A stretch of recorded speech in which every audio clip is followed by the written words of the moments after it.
Hey, how's it going, everybody? It's Arcane Hulk here today, and I have a very interesting topic of discussion for you guys. First, I'm just going to gloss over the gameplay in the background. First place, Necrochasm Rumble. I haven't used this gun too much after it got nerfed. I just kind of threw it away. I said, nah, Necrochasm, it's even worse now. But I managed to get first place, had a bit of fun, and it was a bit of a challenge, not going to lie. There are a lot of guys using Thorns, Hawkmoon, Vex Mythoclast, and somehow I managed to pull off first place, whether it be by lucky that I got a bad group of players, or just off maybe a little bit of skill and luck, but that's besides the case. Today I want to talk to you guys about the high rate of fire, low impact auto rifles, and a very interesting suggestion posted on Reddit yesterday about turning them into their own weapon class called submachine guns.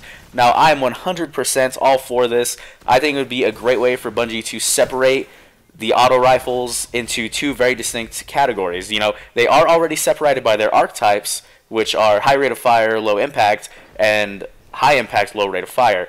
That will just help them to further tweak these guns, because even before the nerfs, these Atheon's Epilogues, Necrochasms, Monte Carlo Hardlight, all of those weapons were already pretty bad. They just didn't have the damage output as some of the, you know, Suros Regime, Vanquisher 8, Shadow Price, if you guys were around back in those days.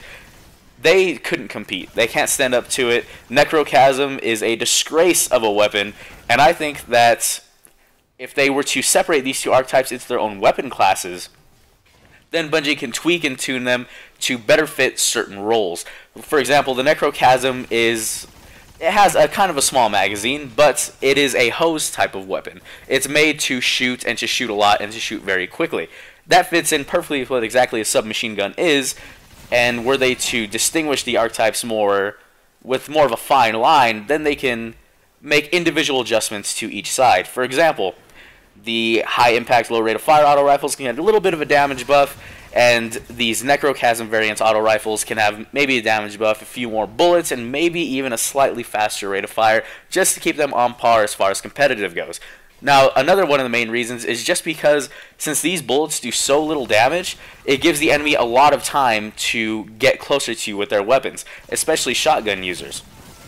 Now, a shotgun user charging you is never a good thing, but when your bullet is only ticking down a very small amount of health every time you hit them, it's not really going to affect them whatsoever, as opposed to when you're hitting them with Hawkmoon or something like that, where you can potentially kill them in 2 shots very quickly, whereas you have to hit every shot to the head with the Necrochasm to get similar results, and still they're not even the same.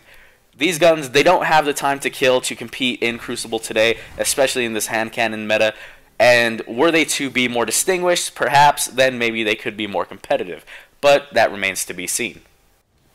Unfortunately, Bungie has not announced anything as far as further weapon rebalancing anytime soon. They are expecting more to come with the Taken King, but is that a bit too long to wait? In my opinion, it is. I'm sure that they're taking all the necessary precautions. They're going to make sure that these weapons aren't going to be overpowered, and they're not going to completely change up the meta too much. I do think hand cannons, as if you've seen any of my previous videos, you'll know, hand cannons do need probably rate of fire nerfs, except for Last Word. I think the range needs to be about cut in half for that weapon. With Thorn, Hawkmoon, I think just lower the rate of fire, keep them exactly the same, and they'll be good to go. It's just about the time to kill in this game. With the way things are, things kills you so quickly that we're basically, in a sense, playing Call of Duty. Now, I know we're not dying in 2 or 3 shots around corners most of the time, but if you are dying extremely quickly, that does lower the skill cap, and it can at times turn the game into who shot first, whereas it was opposed to who's getting more headshots, who has the better aim, who's utilizing their movement better and getting those kills. It's, you know, right now it's a little bit screwy, it's all over the place, but we still are in year 1 Destiny. That's just how things are right now. Now, as we move on to the next topic, I just want to talk about what I think the weapon rebalancing could include. And one thing I do want to point out at the very beginning of this is that auto rifles are meant to be beginner weapons. Auto rifles, if you remember, you got the Kvastov the very first time you turned on the game. It's the very first weapon anyone gets, regardless of your class, gender, race, anything like that. It is the Kvastov. That is the starting weapon. Now, if you go to it in that mentality, you understand that auto rifles as a class probably don't need to be seen in competitive play because they're so easy to use. If you had a game full of auto rifles, the skill cap, in my opinion, does tend to go down, just because it's so much easier to aim with them. You have continuous bullets, continuous damage over time. Well, not over time, but over the course of you emptying your magazine. And that just, I don't know, again, that's just my opinion. These guns, I don't think they deserve to be top tier, but I do think they definitely deserve to be at least competitive in a casual setting, just picking up the Necrochasm, going into Crucible, and being able to compete.